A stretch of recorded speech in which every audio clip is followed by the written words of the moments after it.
Welcome to yet another edition of the Stats and Stacks podcast, where today we're going over UFC Vegas 78, not Sandhagen, that was last week's card. UFC Vegas 78, Luque versus RDA. First things first, give this video a like, hit that subscribe button, give a follow over on Twitter, over on Instagram, over on TikTok, wherever there's social media. There's a Stats and Stacks podcast. I mean, last week is same shit, different day. Crushed the card. Crushed the card. Got one fight wrong on the entire card. Problem is, it was one of the locks with Ignacio Bahamondes. Now, don't get me wrong. If you trailed, you won a ton of money. But I personally had a ton of parlays that had Ignacio that blew up everything. And the week before that, I had two picks lose on the entire card, and one was a dog and one was a lock. So again, these parlays will get you, man. If I bet these last two cards just each fight straight up, I'd be rolling in the bankroll. But because I had a lock that lost in both in parlays, not as big as would have liked, but hey, it is what it is. It's the MMA game. Shit happens. Let's just try to get every single one. Last week we had, or sorry, 2 weeks ago we had two wrong. Last week we had one wrong. This week, let's get zero wrong, baby. Let's get it. But that's gonna be a tough task with this card. It's another pink slip card. At the end of the day, a lot of these people, if you lose, you're out. So just be cognizant of that. Dana White Contender Series started back up, so they have to make more cuts, which we did well on that last night as well. We had the dog at the end of the card, Caesar, Else Pereira killer. We got the first two fights wrong, last three all correct, and two of them were dogs. So it was a good night. Some extra cash to put towards this week's card, and without just thinking about it, let's go ahead and jump right into that card. The very first fight of the night, and the first fight of the night is a greasy one. We're gonna just start with Greece. We have Juliana Miller at plus 130 going up against Luana Santos at minus 155. Over under set at 2.5. Over 2.5 minus 230, under 2.5 at plus 175. Let's start with Juliana Miller, former the Ultimate Fighter champion. It's weird to say she's 3-2. She is not good. She's 27 years old. She has a pretty decent ground game. I'll give her that. She trains over at 10th Planet, pretty decent camp. And again, she's 27, so she's going to have improvement every time out. Only 3-2. Like everything about her is bad though. Like she can't wrestle, she can't strike. She actually statistically might have the worst striking defense in all of UFC. To be quite frank with you, the term block punches with your face is exactly how she fights. She does not move her head. Zero head movement whatsoever. Thank God she has a chin. Like she can take the punishment, and for the love of God, she's getting it. She's extremely hittable. Her cardio checks out. That's her best weapon. Her jujitsu's okay. Wrestling, ass. Her striking, ass, non-existent. Her cardio, good. And that's what she does. She's a female rope-a-dope, lets you beat the absolute dog shit out of her, and then comes back and finishes you. That's how she gets her wins. And she's low volume on the feet too. So even though she has no power and no striking, she doesn't even throw a lot out there. So there's not really anything to like about her outside of her jujitsu. But if she finds the right person, someone else that can't strike, someone else that has bad cardio. I mean, we saw her in the Ultimate Fighter get a win over what's her face, uh, um, Claire Guthrie, just because she gassed out. We saw her get a win against Caitlin O'Neill because she didn't have any jujitsu. Brogan Walker gassed out. Like all of these wins are because she fought that they were just like they were the best people that she could have fought. They were cater made for her style. I don't know if that's the case with Santos. I also think Santos is kind of bad. I don't think she's that good. But the difference is I can at least see a little potential with Santos, mainly because we talked about Juliana Miller getting better at 27. Luana Santos is 23. So she's super, super young. Obviously, someone marketable that the UFC wants to push. She herself has pretty decent jujitsu. Her striking is not good either. Like both of these girls are awful on the feet. But Santos will have a 2-inch reach advantage here. Her striking, again, it's very heavy. So with that reach advantage, that's something that's going to definitely play a factor. She can get backed up. I don't like that, especially with Juliana liking the march forward. But at the end of the day, her jujitsu is good. She's a judo black belt, so she's going to kind of dictate where this fight goes. Juliana won't be able to take her down, or shouldn't be able to. And I think she's the better striker. I think it's a wash on the ground, and she's the wrestler, so she's going to decide what happens. So as long as she minds her P's and Q's when they go to the ground, she'll be fine. If she wants to keep it standing, it's going to be ugly to watch. But again, Juliana does not block punches. She doesn't evade. She just blocks punches with her face. So that looks pretty damn good for a judge when you have the hot one just punching the shit out of the other one. So Santos should win here. And Santos also twerks a lot after she gets a win. The UFC wants to promote that. They did it with Eileen Perez. They'll do it with Luana Santos as well. They want her to win. They gave her Juliana for a reason. So the pick is going to be Santos. The bet's going to be Santos. It's her debut. But at the same breath, she's only lost one fight, and it was to a girl that's 5-0 and a Brazilian Jiu-Jitsu like accredited black belt. Like she lost to a real fighter who's winning over in Bellator, undefeated prospect. So if that's your only loss, that the UFC definitely wants to push you. So the pick is Santos, the bet is Santos. Decent line. Next fight of the night, we have Damon Blackshear as a -180 favorite going up against short notice Jose Johnson at +150. Over under, I don't see here yet, just because, again, this fight was just added. But it was just added for Jose Johnson. Damon Blackshear had an entire fight camp originally slated to fight Brady Heisted. That'd have been an interesting fight, honestly. It would have been a battle of who's the better wrestler, because they're both essentially the same thing. Damon Blackshear is a good wrestler. He has really good jujitsu. His striking's okay, but he slows down in his fights. He has a tendency to get a little tired along the way, and he's a little hittable because he's so tired and because he's a little lower volume at times. I mean, his striking's not good at all, but he reminds me of a bantamweight Jeremiah Wells, where his striking is not good, but he's so goddamn explosive that he cracks and it looks good. We saw it in his last win against Lacerda, was Luan Lacerda. Ended up getting a finish with punches on the ground. He absolutely dominated Lacerda, who is a good prospect, to be honest with you. And Damon Blackshear, although he's only had 3 fights in the UFC, he has a lot of good fights. He fought Luan Lacerda, who's good. He fought Parade Basharat, who the UFC really wants to push, who's good. I don't care what anyone says. Yusuf Zalal is a good fighter. Even on the regional scene, he fought Danny Sabatello, who is an absolute killer over in Bellator, definitely UFC caliber. He fought Pat Sabatini, who's in the UFC and doing big things. He fought Chris Montino, who was in the UFC for a little. He fought Alon Cruz, who was in the UFC. He fought Tony Gravely, who was in the UFC. Like he fought Tony Gravely twice and has a win over Tony Gravely. So I mean, I just mentioned like 6 guys that he fought that have been in the UFC on the regional scene. Then we got the UFC is not fighting anyone easier. So he has really good level of competition. Again, the biggest problem with him is the fact that he's a little hittable because he slows down in his fights. This is gas tank. That's the only problem with this kid.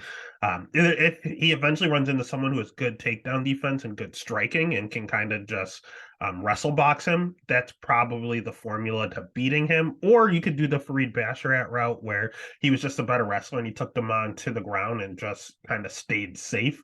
Those are kind of the only 2 ways to beat this kid.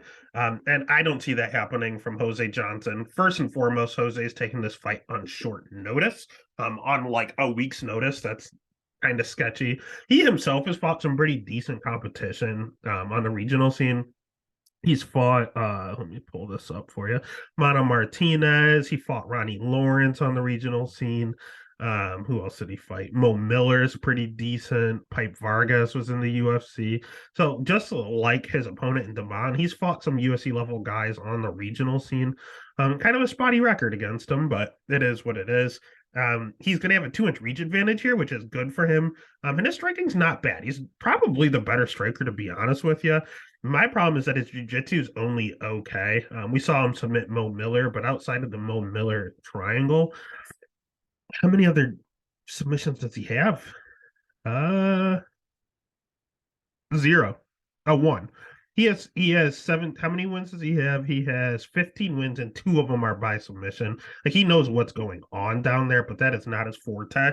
And the reason he needs to be a little more proficient in the ground game is because this guy's rocking a 30% takedown defense in the UFC. His takedown defense is worse than Juliana's her striking defense. Like, it's bad.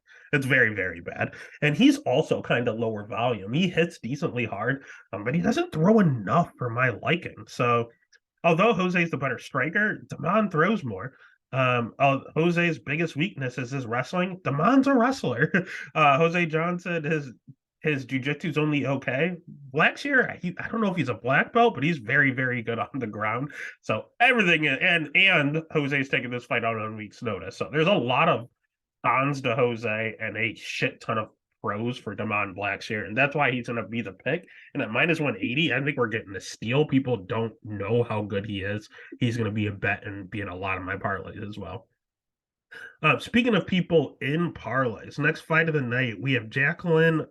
Sorry, I can never say her name. Jacqueline Omarim at minus 240, going up against Maserat Ruiz at plus 195. Over under set at 2.5. Over 2.5 plus 115. Under 2.5 in a women's strawweight fight minus 145.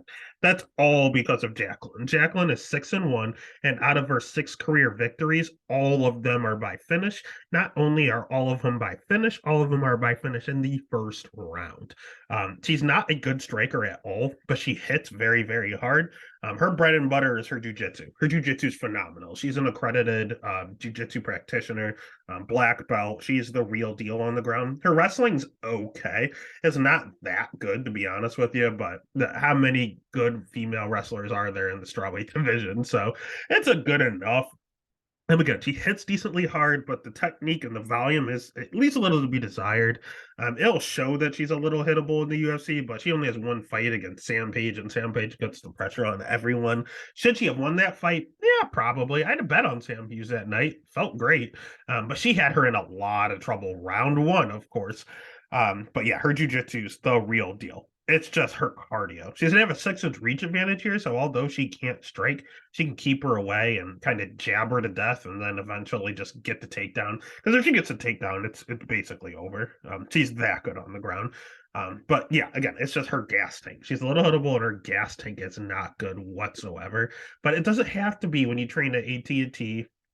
You have a good camp, you have good people around you, and you just finish everyone round one. So as long as she has someone that's not necessarily going to hang around, she should be perfectly fine. And that's kind of what she has in Ruiz, to be honest with you. The UFC doesn't like Ruiz. They didn't want Ruiz. She filled in on short notice to fight Cheyenne Bays. What is Cheyenne Bays? Someone with a marketable face that they wanted to get over. Montserrat came in and head and armed her for 15 minutes straight and just literally put her in a scarfold choke and held her there, held on for dear life, and got a unanimous decision win. The UFC did not see that coming. All she did on the regional scene was that same head and arm. That is her move. That's all she does, is put you in a head and arm and hold you there. The problem is when you head and arm somebody, you're exposing your back and they can take your back. Cheyenne Bates tried to do it, but she's a striker and a wrestler. She's not a jiu-jitsu practitioner. Amarim, on the flip side, is a Brazilian jiu-jitsu black belt and world champ. So if Montserrat throws her head and arm and exposes her back, probably not going to end well for her. Ruiz doesn't really have good striking. She's coming off of a 2-year layoff. She's extremely low volume, and she got outstruck in the fights that she even won. Like, that's very, very concerning. They sacrificed her to Amanda Lemos, who is getting a title shot now.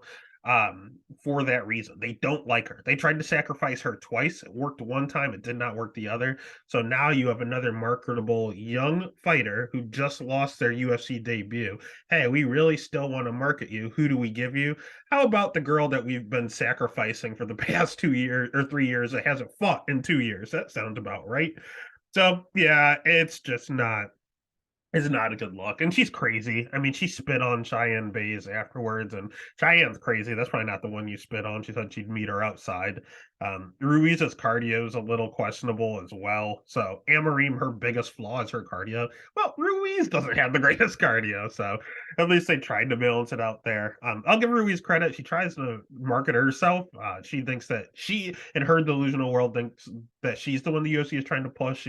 She wears nothing to the weigh-ins and puts on Playboy ears and does like a little like twerk every time. So again, the UFC loves their twerking, but they don't want to see it from the girl with the neck tat. They want it from the 23-year-old in the previous fight, or from Amarim. They don't want it from neck tat. So at the end of the day, that's what Ruiz is going to give them, and the UFC is hoping that they give another sacrificial lamb, and that's why it's minus 145 to a under in a straw weight fight.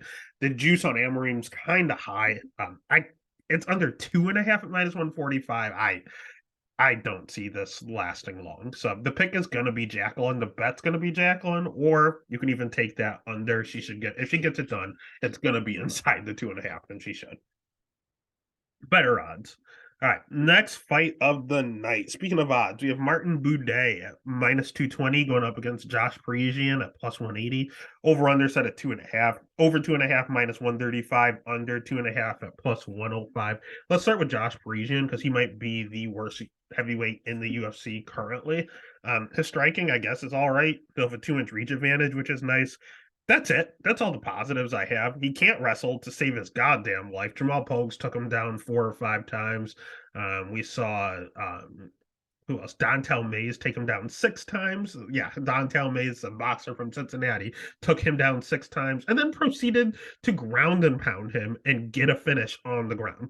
That's on a, so to speak, black belt. Someone, in the words of Islam Makhachev, show me this belt, show me this black belt, because I don't know who the fuck gave Josh Parisian a black belt. Good lord. 48% takedown defense. That checks out. Wins terrible in the UFC. He beat Alan Badeau, who was the previous worst heavyweight. That was a battle to see who was the true worst heavyweight in the UFC.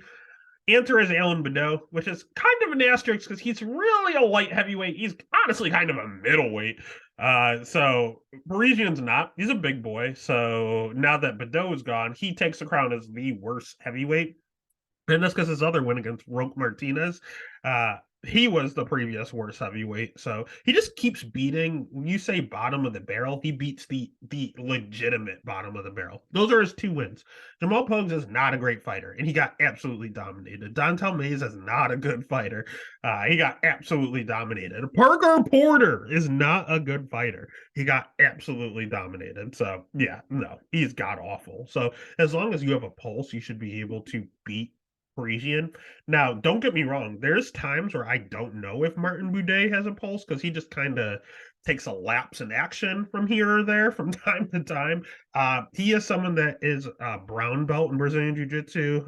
He's pretty decent on the ground. He used to use it on the regional scene, and then someone introduced him to cage work, and he just fell in love. He's enamored with pushing people against the cage. No takedowns. He got takedowns on the regional scene.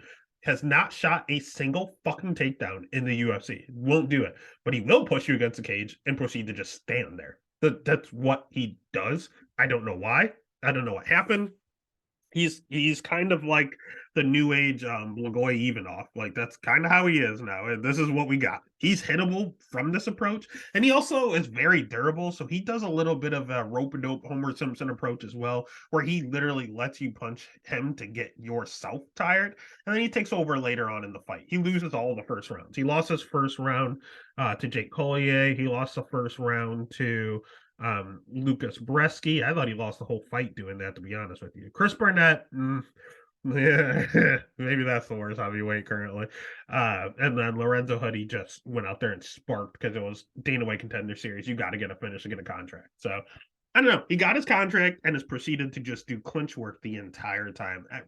Eerily reminiscent to how Blagoy fights now, how Jamie Pickett fights, who we'll talk about later. Very, very boring. Very, very slow starter. But he has good cardio. He's very durable, and Parisian cannot hit hard. And he just has good cardio. His striking's not good, wrestling not great.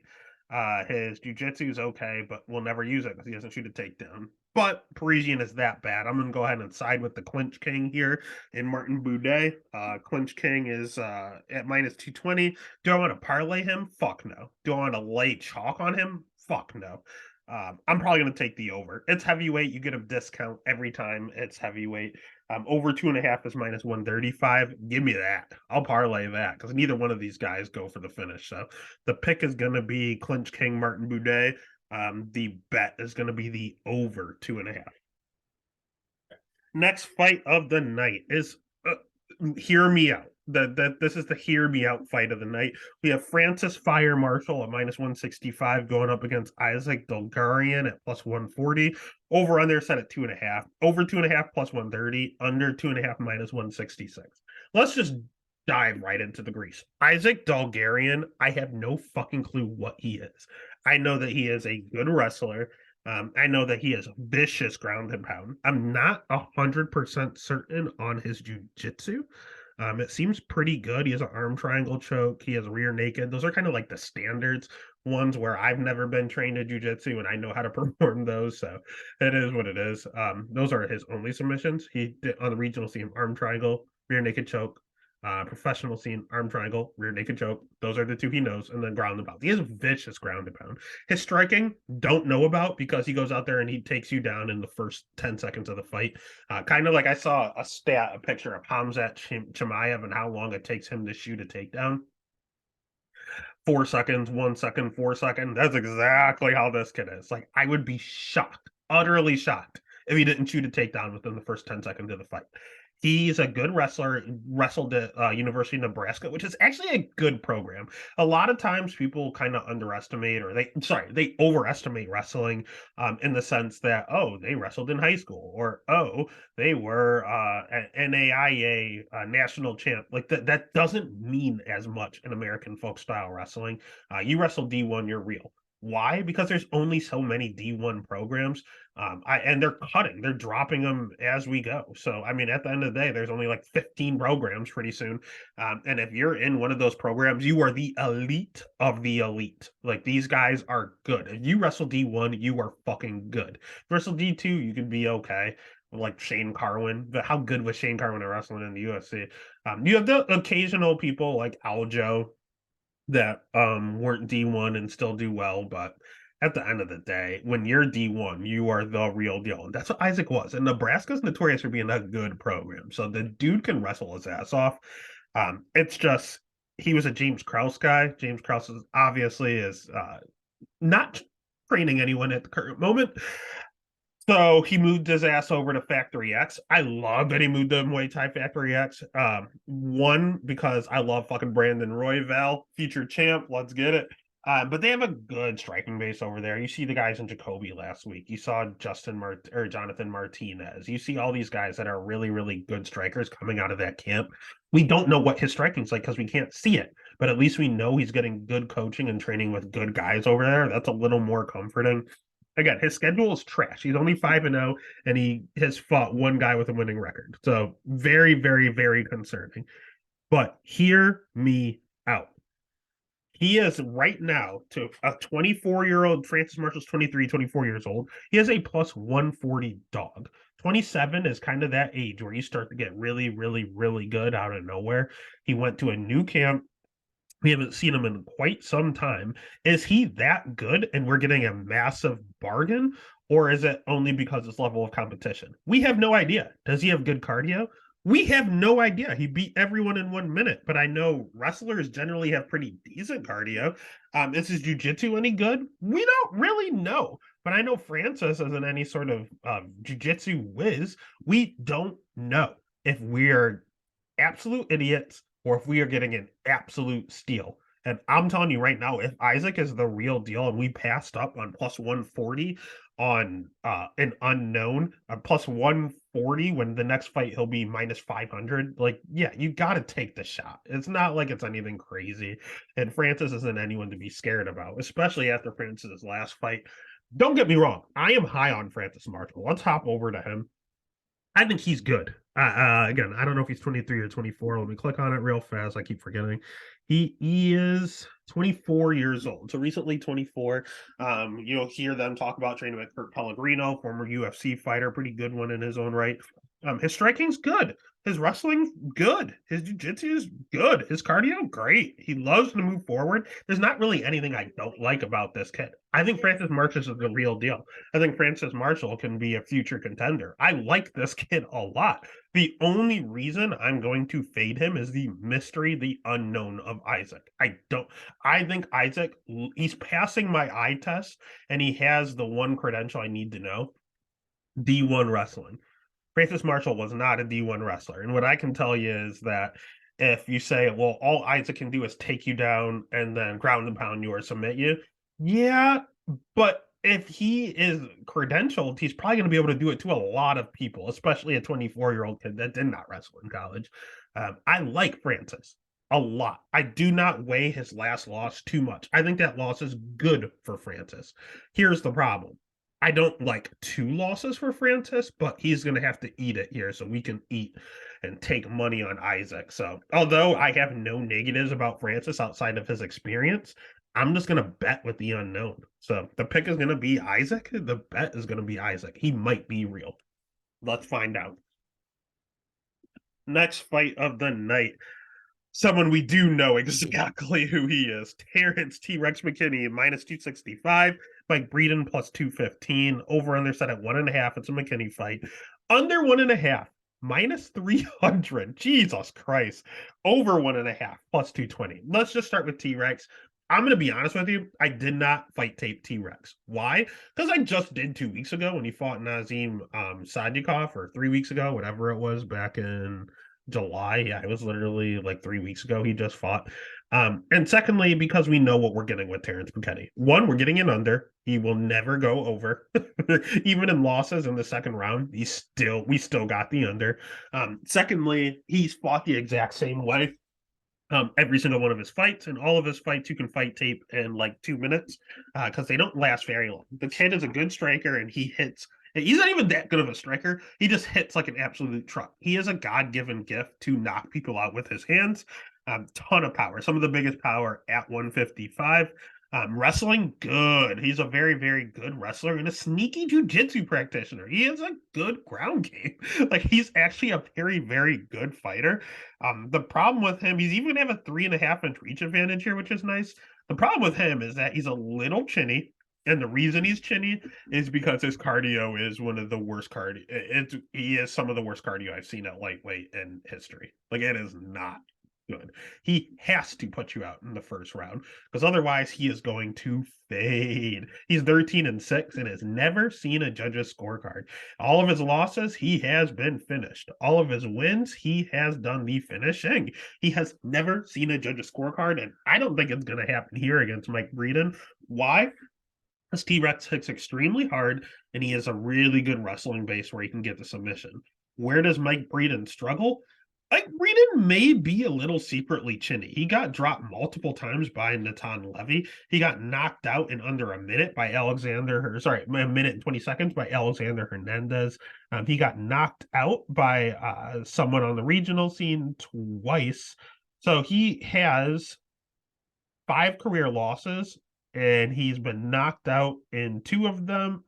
He's been knocked out in 3 of them. And one of his career losses, he got dropped like 3 or 4 times by Natan Levy. So he gets rocked all the fucking time. He also is a James Krause product. So I don't know where he's training now, actually, to be honest with you. Where are we at? Marathon MMA? I don't even know what that fucking is. So he doesn't have the greatest training partners. His striking's not bad. I'll give him that. His striking's pretty good. But he has 59% takedown defense, and that's concerning. McKinney hits hard and has good wrestling. That's all he has. Breeden can't wrestle and has a questionable chin. Not a good look. Also, he's a little hittable, which is scary. He throws a decent volume. I'll give him that. He does. He's there to fight. He's fun to watch. He's in a ton of fun fights. I like Mike Breeden, actually, but he's 0-2 in the promotion. I think he's about to go 0-3. If you count Contender Series, he's already 0-3. He loves to move forward, which is nice, but so does Terrence McKinney. And if they both clash in the middle, I got money on McKinney there. His cardio's good. I'll give him that, but that's about the only advantage he has in this fight. So the pick is going to be T-Rex. The bet's going to be T-Rex. He's scary. He's not someone I like to parlay, but all he can do is wrestle and hit hard, breed in bad chin, 59% takedown defense. It is perfect for Terrence McKinney. Next fight of the night is another kind of Twitter civil war of the week. I'm not really too sure what to do with this one. We have Marcus McGee at -355 going up against JP Baez at 2 + 280. Over under set at 1.5. Over 1.5 plus 105. Over 1.5 plus 105. Under 1.5 -135. Let's start with McGee. This is named Maniac McGee. He's all right. He trains out of MMA Lab, so he's training over with Sugar Show. He's training with who we just saw last week, Kyler Phillips, Mario Batista has a fight coming up. Like those are Casey Kenny, all good fighters, and all at 135. I don't know why this camp only churns out bantamweights, but every one they give us is a fucking tank. He's 7-1 now. His one loss did come by submission. Take it for what you will. But he will have a 2-inch reach advantage here. His jiu-jitsu is actually not that bad. I know that his one loss is by submission, but his jiu-jitsu is pretty decent. He got a submission win in his last fight. His striking's good. That's where you see him shine. He has really good striking. He seemingly has good cardio.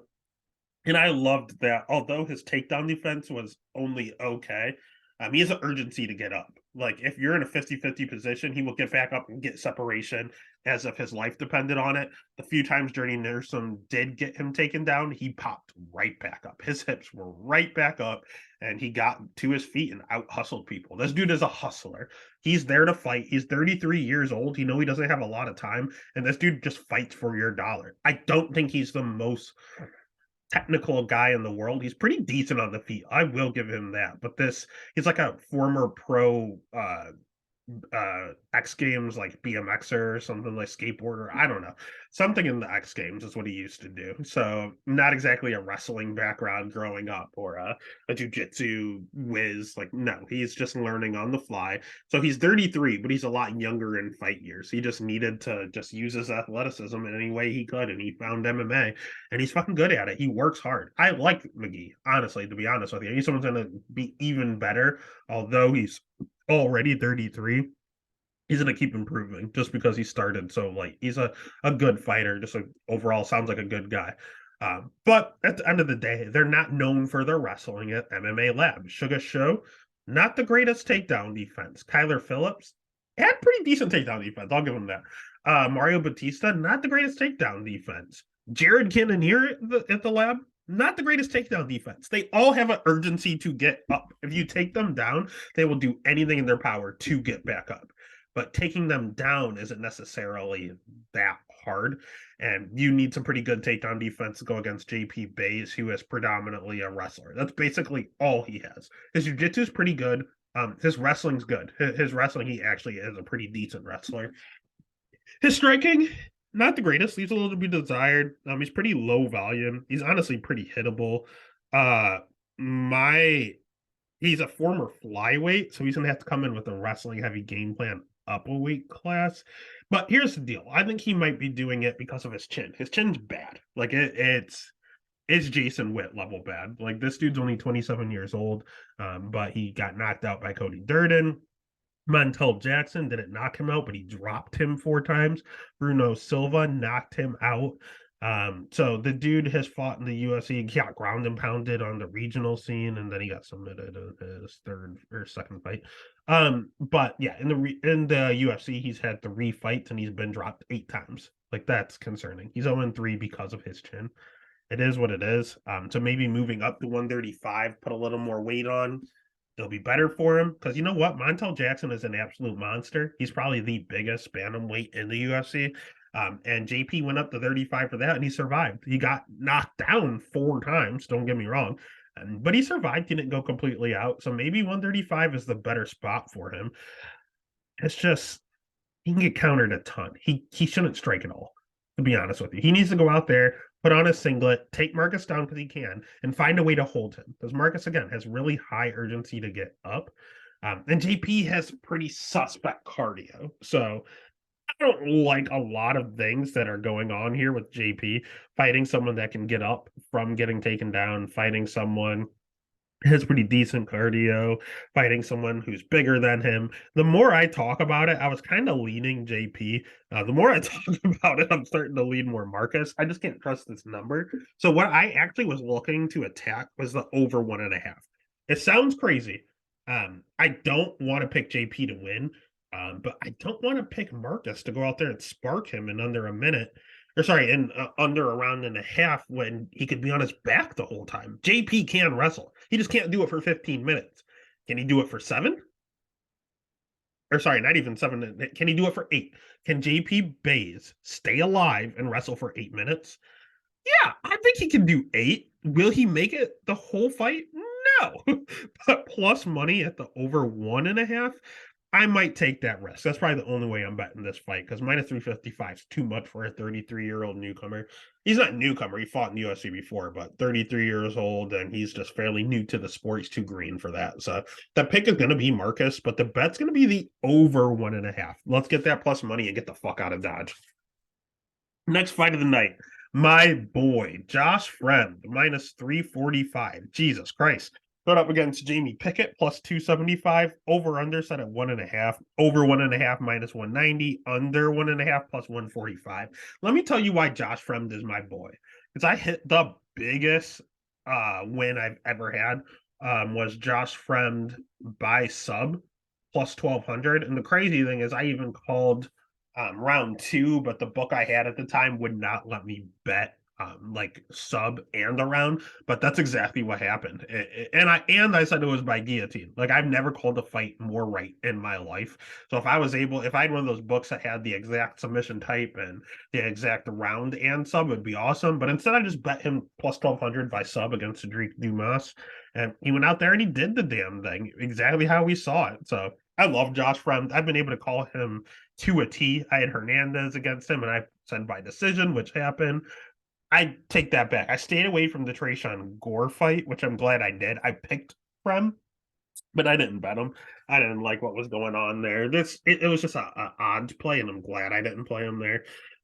But this one, I'm kind of all over him again, and I'm kind of on him by sub again. He's not good anywhere. He's just decent. He went to Slippery Rock, where I had a friend who went to Slippery Rock, and I've been on the campus, ironically enough, and he's 29 and I'm 30, so we could have crossed paths at some point, Josh, so we'll figure this out.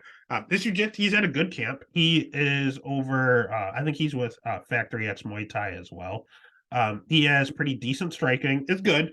It's not great. It's good. He is okay jujitsu. It's good. It's not great. It's good. He is okay wrestling. It's good. It's not great. It's good. His cardio is okay. It's good. It's not great. It's good. Like he's the most generalist fighter I've ever seen in my life. The only problem I have with him is his takedown defense. It could get a little better.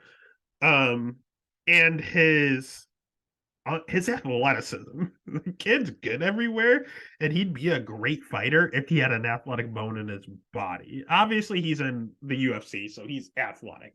It's just compared to some of these other guys, like you look at Jeremiah Wells, athlete. Yes, he's a bantamweight just like other fighters, but he is sorry, not bantamweight. He's a welterweight just like other fighters, but he is an athlete. You look at Damon Blackshear earlier, bantamweight. Yes, he's a fighter just like everyone else, but he's just an athlete. He just has a second level of explosion. Yoel Romero is in this weight class. He is an athlete. Like there's just a certain level of just fast twitch explosion that Josh Friend just dreams of. Like Josh Friend is the guy that I feel like is 6'3" and can't dunk. Like that, it's not like he can't make it up and down the court. Not like he can't shake you or get you with some maneuvers. But he just can't dunk because he just doesn't have that type of athletic prowess. If he hit the gym or something, I don't know what he has to do. I just need him to work on his explosiveness, and I think he could be a thing. I like Josh Friend a lot. I think he's a good fighter. I think he's a smart fighter. I just wish he was a little more athletic. Jamie Pickett, that's all he has. He's pretty decently athletic, to be honest with you. He has a pretty decent cardio, pretty decent gas tank. And his striking's not good, pretty low volume. He's hittable himself. He'll have a 4-inch reach advantage here, which is nice. But he's 34 years old, starting to slow down. 66% takedown defense. I don't like that at all. He doesn't really have any power. He tries to mix in his wrestling, but I don't know. He just kind of ends up with cage control, like I mentioned with Martin Boudet. Like they want to take you down, or do they? I genuinely don't know. They just want to have control and push you up against the cage. Again, his jujitsu is all right, but it's not that great. He's kind of a generalist, just like Josh Fremd, only a lesser version. I would say Josh is good everywhere, and Jamie Pickett's okay everywhere. That's the difference here. There should be a Frem fight, and Jamie can slow down in his fights. We saw him slow down against Des Tululian in his second to last fight. We saw him slow down against Kyle. Or he didn't slow down against Kyle Dawkins. He just got caught in a pretty nice Darce choke, to be honest with you. That was good from Kyle. But Kyle showed that he's not that great. So just like his brother, who we'll talk about. But at the end of the day, Pickett got sacrificed to Bo Nickel. They said, hey, you're on a 3-fight losing skid, but one of those you were a sacrifice. So we'll give you one more shot. Let's give you a winnable fight. So they give him Friend, and I don't think he gets it done. I think Friend's the smarter fighter. He's the better fighter. He's the more unathletic fighter, but he's the man. I like Frem. I wish him nothing but the best.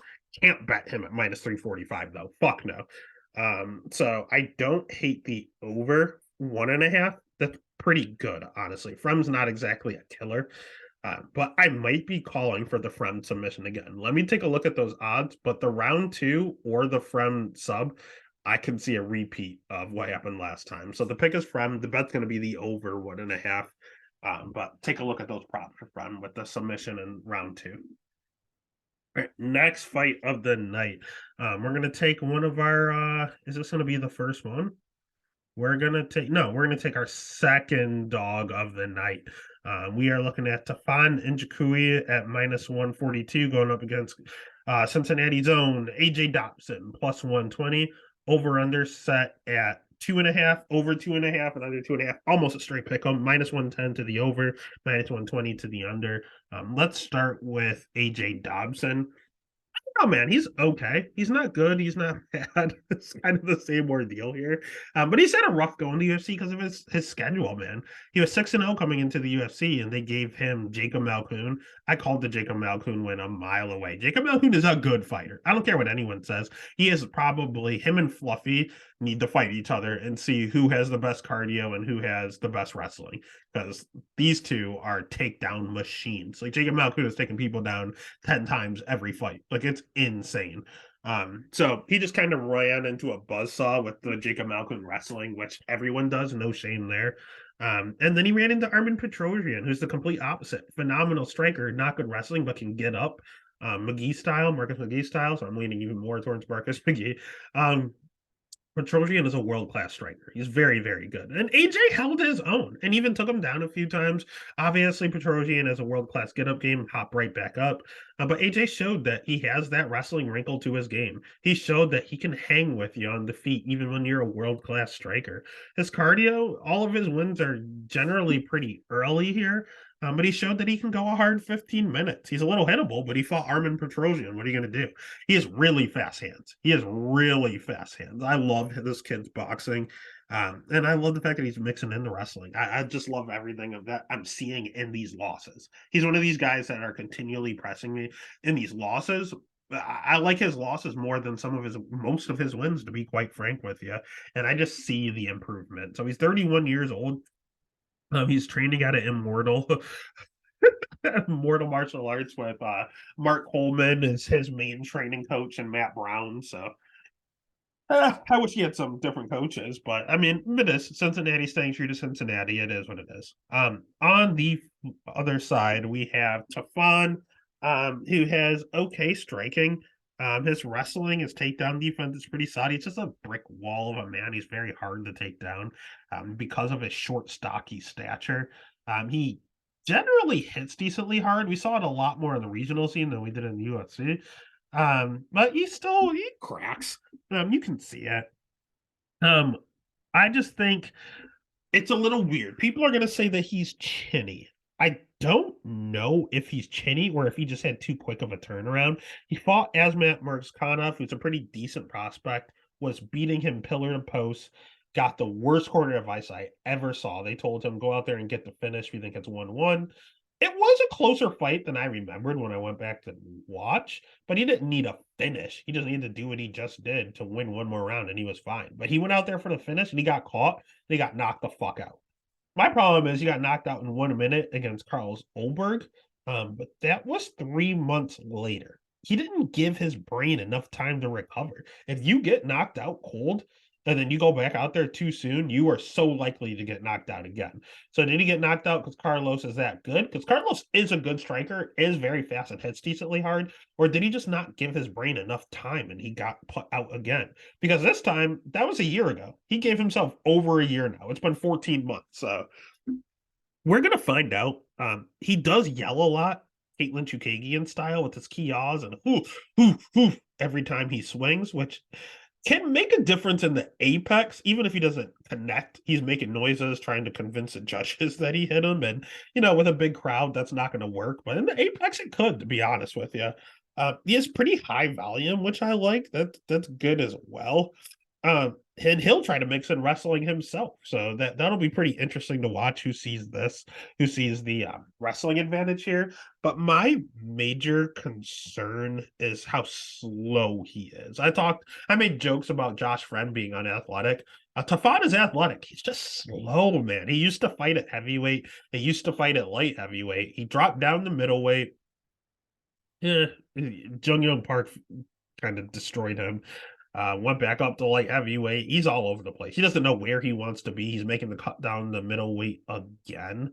I don't know, man. He was slow at heavyweight. He was slow at light heavyweight. And when he took the pounds off for the Jung Young Park fight, he did not look great. He didn't look any faster. He just looked like he got more tired, to be honest with you. And it looked like the guys, when he went, you would think he went down, lost some weight, and he'd be faster. It just looked like the guys he was fighting were smaller, and now they're even faster. So I don't know. I think it's a bad move for him to go down to 185, and I think AJ is extremely fast and fast twitchy. So that doesn't spell good for Tafon. So if Tafon is really chinny, I think AJ could catch him. If Tafon just got knocked out because he fought a killer and then turned around in 3 months and fought someone else, that could be it. Or if it was because Carlos is just fast, twitchy, and hits hard, that could have been it. So we're gonna get an answer. And let's just see which one it is. So the pick is going to be AJ, and the bet's going to be AJ. And the off chance that it was because Carlos is just that fast and strong, opposed to it being the quick turnaround. I don't know what the answer is, but I know one answer has plus money, and that's why we're going to go with AJ Dobson. All right, next fight of the night is one I continually wanted to pull the trigger on the dog, but I just can't. We have Polyana Viana plus 160 going up against Yasmin Lucindo at minus 190. Over 2.5 minus 175, under 2.5 plus 135. First things first, let's start with the fact that Lucindo started her MMA career at 14 years old. I don't know how this is legal in Brazil, but she was a 14-year-old out there fighting, getting wins too. So RIP to whoever she was fighting. Obviously not the best caliber, 0-0, 0-0, 0-1 to start. She fought Gabriel Fernandez. She's only 21 years old now. She fought Gabriel in 2018. And that was 5 years ago. Like, she was 16 years old, and Gabriel Fernandez is in the UFC right now. So she's fighting UFC caliber grown women when she's in high school. Like, this is insanity. I don't understand it. I mean, God bless her. She has good striking. Her wrestling's not great, but she mixes it in well. She got 4 takedowns in her last fight against Brogan Walker. She just mixed it in beautifully. That's the thing. A lot of these people, if they're not good wrestlers, all you have to do is hide it good enough. Corey Sandhagen last week. He's not a profound wrestler, but he's such a good striker that if he blends it well, he can take anyone down. And that's kind of what we see with Lucindo here. She has really good counters. She is a counter striker. She'll go first on occasion, but she is fast and she has a ton of good counter strikes. I love that about her. I think she's a very, very good prospect. My concern is that she has how many career losses? 5 career losses. 3 of them are by submission. You can tap this girl out. Not a fan of that because if she fights someone that's very, very good on the ground, she hasn't been tapped out in a long time. She hasn't been tapped out like in her adult life, but we've seen it on occasion. And my concern is she's fighting Polyana Viana, who is a credentialed black belt. And Polyana is good on the ground. It's predominantly arm bars and triangles. That's about it. But she's very, very good at those two moves off her back. She also has good striking. It was not always good, but she's gotten better and better. And she's one of these people I love when you see a fighter come in young and you see the improvement, you watch them grow. Polyana Viana, her striking now compared to when she fought Hannah Cyphers is night and day. Like she's an actual good striker now, has some of the fastest hands in the weight class. That knockout over Jin Yu Fry still scares me to death. Like it was fast. Jin Yu Fry got knocked out 6 times in the matter of like 10 seconds. Like she was fast. That's one of my favorite knockouts, to be honest with you, men or women. Watching that one over and over is a pleasure. And her jiu-jitsu is where she shines. That's where she's good. My problem with Polyana Viana, why I can't bet her, is because she's one of these people that play jiu-jitsu too much. She is way too complacent off her back, although her first love was jiu-jitsu. She's good at jiu-jitsu. She's rocking a 50% takedown defense, so it's not hard to get her down. When you get her down, she doesn't want to get up. She does the butt scoop. She comes after you on the ground. She doesn't get up. And the thing that killed me, I bet her against Tabitha Ricci. I don't care what anyone says. Tabitha Ricci's overrated because she can't strike. Her wrestling, she hasn't fought a good wrestler. Jillian Roberts is not a good wrestler. Polyana Viana, 50% takedown defense, not a good wrestler. Maria Oliveira, not a good wrestler. She's not fighting anyone that can wrestle. And what does she do? She takes you down and she just stays on top of you. That's what she does. Polyana Viana, you're not going to submit her. So what did she do? She took Polyana down and just stood there. When they were on the feet, Polyana was whooping Tabitha Ricci's ass. But here's the problem.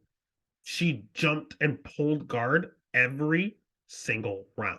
Polyana Viana's biggest issue is Polyana Viana. Her fight IQ is atrocious. If you are piecing someone up, almost knocking them out on the feet, why the actual fuck are you pulling guard? Like I've never seen anything like it. And that was one of the most frustrating bets I've ever placed in my life. I think I had dog money on her and I was still pissed off because she would not stop pulling guard. She beat the crap, kind of like Jack Della did against Bazile. He could have just stuffed the takedown, but he kept going for that guillotine or Darce or whatever the front choke was, and then he got placed on his back and he couldn't get up. It was the same fucking thing. Only difference is Polyana, she got separation, and she still didn't get up. She still was just playing jiu-jitsu, butt scooting, waiting for Tabitha to come back and re-enter her guard, but she pieces Tabitha up on the feet. I can never bet Polyana after that performance. I can't trust her. It's dog money. It's going to be deja vu. I can't do that. The pick is going to be Lucindo. The bet, I don't fucking know. I'm so pissed.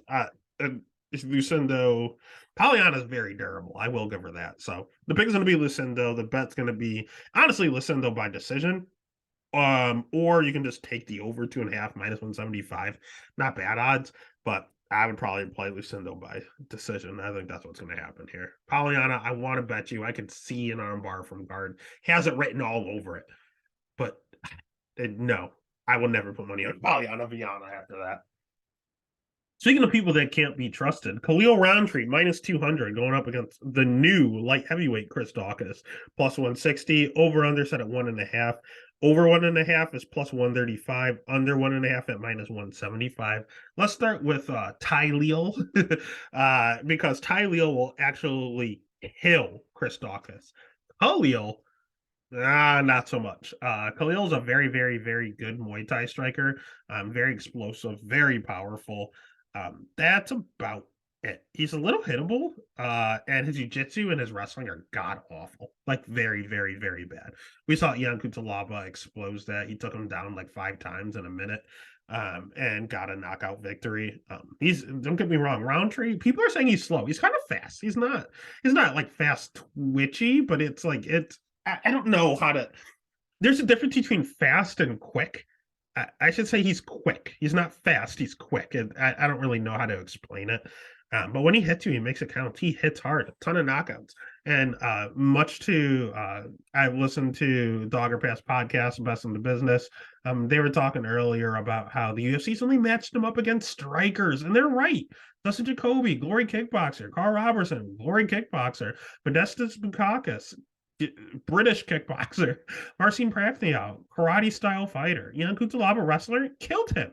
Eric Anders, No one really knows what Eric Anders is, to be honest with you. Johnny Walker, kickboxer. Go on. Kickboxer, glory kickboxer. Like they've given him nothing but boxers. I said, oh, Paul Craig. Paul Craig's a jiu-jitsu practitioner, but he has zero takedowns and a bad chin. So that was kind of a gimme as well. So yeah, he's literally only face strikers. That's it. And the only time he saw the ground, he got taken out. Ian Cutelaba took him out, and Tyson Pedro, who is also ass, managed to get the fight to the ground and took him out. So Andrew Sanchez wasn't able to get him to the ground and took him out. Like he can only strike, but they're giving him a striker again in Dawkins. Dawkins has pretty high volume, especially for a heavyweight. And now that he's coming down to light heavyweight, everyone's expecting him to be much better. I don't know if I'm buying it, to be honest with you. Mainly because he doesn't wrestle. I hate trusting people that don't wrestle when their only way to win is to wrestle, like thinking that they know that. Even if they know that, that doesn't mean they can fucking do it. Is he chinny? I don't know. Initially, I was going to say no because he got knocked out by Derek Lewis and Curtis Blades and Rosenstruck. That's acceptable. But he also got knocked out on the regional scene. He got tapped out before. He got knocked out twice on the regional scene. So this isn't just he fought the heaviest punchers in the UFC. No, he got sparked a few times on the regional scene too. So that's a little concerning. His cardio, I'm not sure about. All of his wins are in round one or round two. He's never seen a third round. So that's also very concerning. He's not used to fighting at this weight class. He's used to carrying that weight around. How's that going to affect him? Sometimes it helps people, sometimes it hurts. There's just a lot of unknown with Dawkins, although I was willing to take the unknown with the guy earlier, Isaac. I can't take two. And Roundtree's mental status, he talks about his constant mental battle. More power to him. Thank you for speaking up in regards to it, Khalil. You're the man, but you're not a man I can trust. But fuck no to Dawkins. I made a joke about Frem being unathletic. Woo! Chris Dawkins, baby. So the pick is going to be Khalil. The bet is praying that Tyleel shows up and knocks him out in 1 minute. All right. And then that takes us to the co-main event of the evening. We have old man Cub Swanson plus 190 going up against Mean Hakeem Dawadu at minus 230, over 2.5 minus 135, under 2.5 at plus 105. Let's start with Cub back at 145 where he should be. 39 years old. Not a good look. His striking's good. Jiu-jitsu, black belt. He's good on the ground. Wrestling, was never really his strong suit. His cardio, fine. He can go 15 minutes, even at 39. He'll try to mix in wrestling, but he's just not very, very good at it. Level of competition, great. Fought a lot of great guys. The problem is he's 39 years old, and they're saying it could be his retirement fight. You never bet retiring fighters. You don't do it under any circumstance. I guess Robbie Lawler did it, but still, it doesn't matter. He's just slowed down. 5 years ago, kills Hakeem. Not even a question, but just age, man. Father Time is undefeated. If for Cub to get a win, it's going to have to be against a fellow old person. He went out there and starched Darren Elkins. Why? Because Darren Elkins is a fellow old man. Daniel Pineda, 36 years old, fellow old man. Kron Gracie has the ability and the agility of an old man. So if you are unathletic, if you are old, if you're over the age of 35 or you're Kron Gracie, Cub will beat you. If you're a young up-and-comer striker like Jonathan Martinez or Giga Jikadze or Shane Burgos, not so much. So at the end of the day, I like Cub. He is one of my favorites. He was one of my favorite fighters back in the WEC days. It was always Cub, Dominic Cruz, Anthony Pettis. Those are my three favorites. I loved them to death. Anthony Pettis needs to retire. I don't know what he's doing over in PFL. I hope he retires. Favorite fighter of all time. I know, unpopular opinion, but hey, I watched a quick sidebar. I watched World of Drinks growing up on MTV. He had an episode there. So I followed his whole story and then started watching him fight. And when you watch them fight, when you knew them beforehand, it's just a different feel. So that's why I always rocked with Pettis when he won the title. It was one of the best days of my life. Roy Val's that guy now. Just wait till he wins that strap, baby. He kind of looks like Pettis, which is weird. And then of course Dominic Cruz. I was just enamored by the footwork, something we've never seen before. He also needs to retire. These guys are legends in the sport. I fuck with Dom, I fuck with Pettis, and honestly, I fuck with Cub. It's just he's 39, bro. It's not the same. Hakeem, he's all right. He's not good. He's okay. He's gonna have a 2-inch reach advantage here. He's a striker through and through. That's all he can do. Wrestling, not good. Jiu-jitsu, not good. Power, non-existent. He doesn't knock anyone out. But he himself can't get knocked out. He's pretty durable. Um, his last fight against Juicy J is a Hakeem we never saw before, and his fight before that against Mike Trezano was a Hakeem we never saw before. He's generally a good striker that doesn't throw a lot.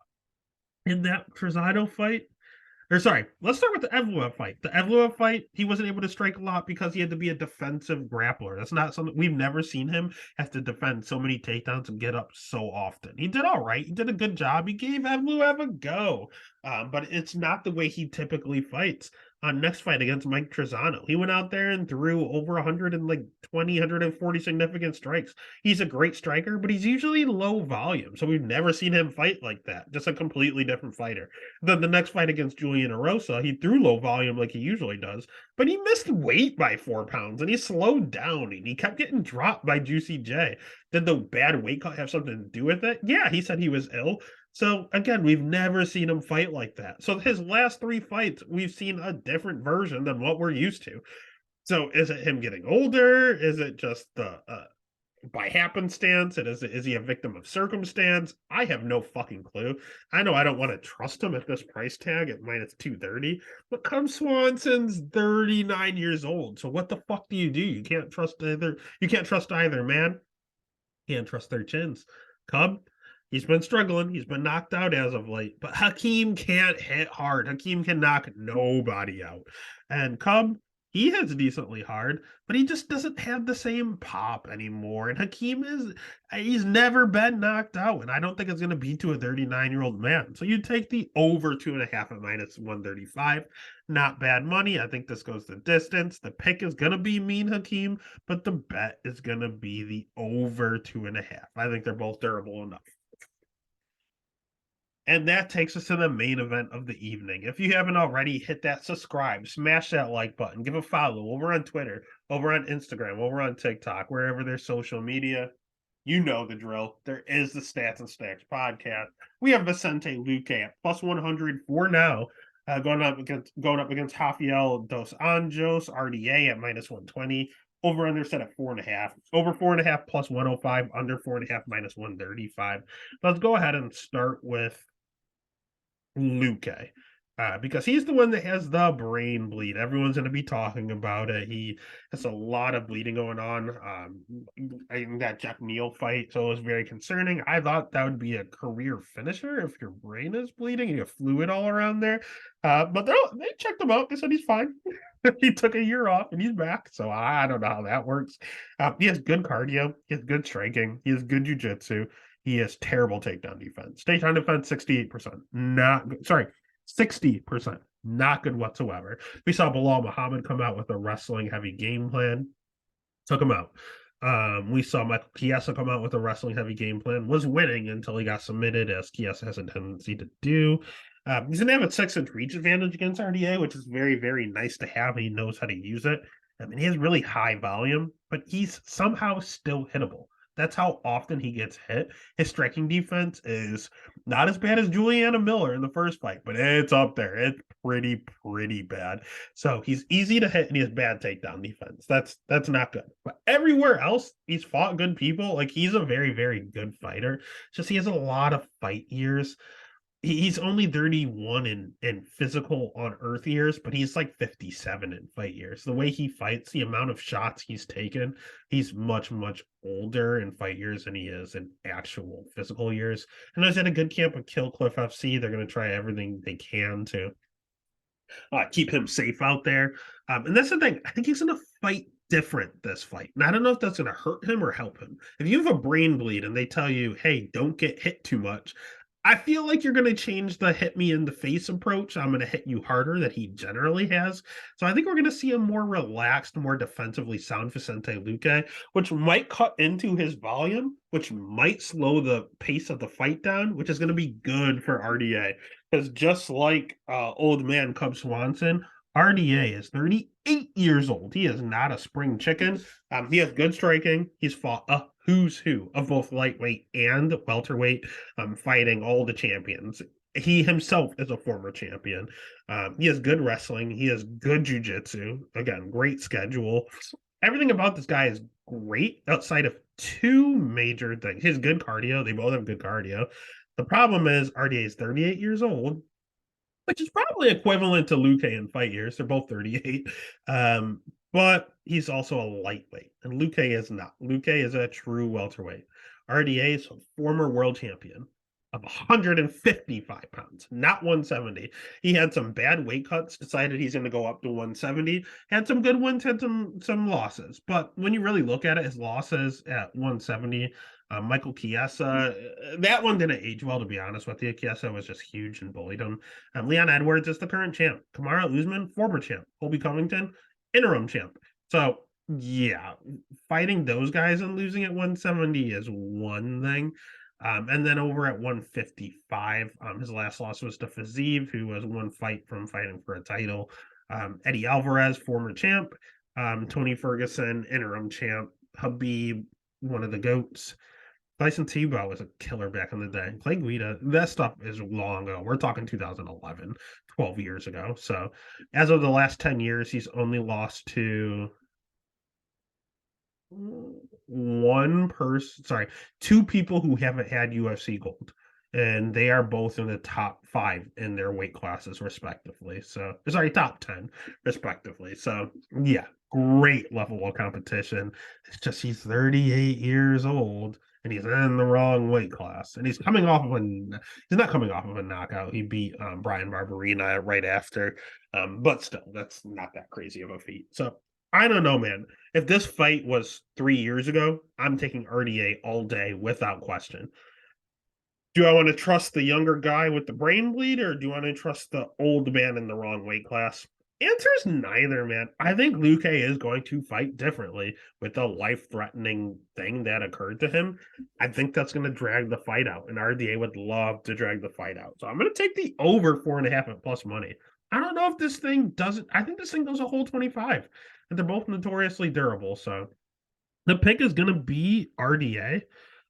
But the bet's gonna be the over 4.5. Give me the plus money and give me a dub. That's UFC Vegas 78, Luque versus RDA. We've had a good last 2 weeks in regards to picking who wins. Let's just make sure we get our bets right, get our money in order, and get paid, baby. Let's get it.